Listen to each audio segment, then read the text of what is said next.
কেৱল হত্যা সঁচাই হেৰাই গ'ল নেকি জীৱশ্ৰেষ্ঠ হিচাপে নিজকে জাহিৰ কৰা মানুহৰ মানৱতা সুলভ মূল্য দোকানৰ সামগ্ৰীৰ দৰে আজিকালি এনেধৰণৰ নিউজ দেখিবলৈ আৰু পঢ়িবলৈ পোৱা যায় কিন্তু কিয় বাঢ়িছে হত্যাকাণ্ডৰ দৰে জঘন্য ঘটনাৰ প্ৰৱণতা কিয় হয়তো কাৰোৰে ওচৰত ইয়াৰ সঠিক উত্তৰ নাই কেইদিনমানৰ আগতে গুৱাহাটীৰ নুনমাটিত জনচক্ৰৰ সন্মুখত 5জন নৰপিশাচে ঋতুপৰ্ণ নামৰ ব্যক্তিগৰাকীক যিদৰে অতি নিষ্ঠুৰভাৱে হত্যা কৰিলে হত্যাকাৰীসকলক এবাৰ সুধিব বিচাৰিছোঁ হত্যা কৰাৰ প্ৰাকৃত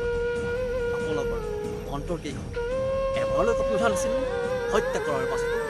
ঋতুপৰ্ণ পেগুৰ পত্নীগৰাকী কোলাত কেঁচুৱালৈ হিয়া ফালি চিঞৰি চিঞৰি কণাৰ পাছত আপোনালোকৰ অন্তৰ কেইখন এবাৰলৈ কান্দিব বন্ধ কৰিছিল এবাৰ ভাবি চাওক ঋতুপৰ্ণ পেগুৰ দৰে আপোনালোকৰ কোনোবা পিতৃ ভাতৃৰ ক্ষেত্ৰত এনেকুৱা ঘটনা ঘটাইহেঁতেন ভগৱানে নকৰক ঋতুপৰ্ণ পেগুৰ পত্নীৰ দৰে আপোনালোকৰ পত্নী ভগ্নীৰ ক্ষেত্ৰত তেনেকুৱা ঘটনা ঘটাহেঁতেন কেনেকুৱা লাগিলহেঁতেন এবাৰ মাত্ৰ এবাৰ অনুভৱ কৰি চাওকচোন ইয়াতেই আমি ভুল কৰোঁ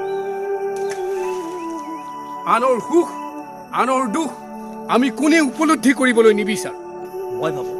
আমি যদি প্ৰত্যেকে আনৰ সুখ দুখ উপলব্ধি কৰিব পাৰোঁ তেতিয়াহ'লে আনক অপকাৰ কৰাৰ কথা কেতিয়াও ভাবিব নোৱাৰোঁ নিজক নিজে প্ৰশ্ন কৰাৰ সময় আহি পৰিছে আমি সঁচাই মানুহনে যদি মানুহেই হয় তেনেহ'লে কিয় বাৰে বাৰে পশুৰ দৰে আচৰণ কৰি সৌ সিদিনা হাজোত পাচলি বেপাৰী সনাতন ডেকাক নৃশংসভাৱে হত্যা কৰা হ'ল কিয় অভিনীলক সামান্য কথাতে নৃশংসভাৱে হত্যা কৰা হ'ল কিয় কিয় দেৱাশিষ গগৈৰ দৰে দেশৰ ভৱিষ্যতবোৰক বৰ্বৰভাৱে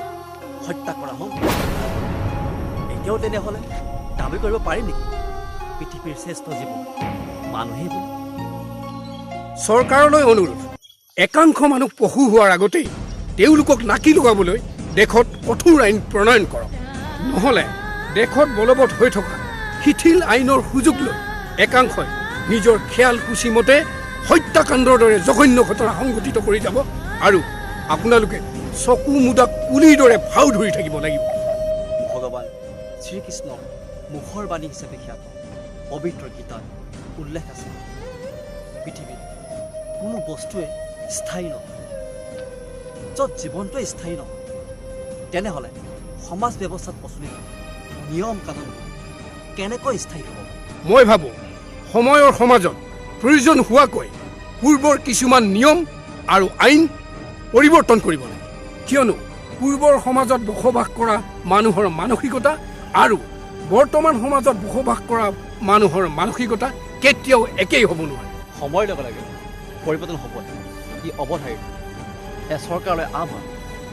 অপৰাধমূলক কাৰ্যকলাপৰ সন্দৰ্ভত এখন নতুন আইন প্ৰস্তুত কৰিব লাগে যিখন আইনৰ অধীনত হত্যাকাৰী ধৰ্ষণকাৰীৰ দৰে নৰপিশাচবোৰে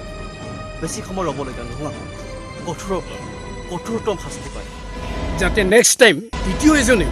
তেনেকুৱা অপৰাধ কৰিবলৈ মোৰ সাহ নকৰে শেষত সকলোলৈকে মোৰ এটাই আহ্বান আমি এই কথা উপলব্ধি কৰা উচিত যিহেতু জীৱন দিয়াৰ ক্ষমতা আমাৰ নাই সেয়েহে কাৰোৰে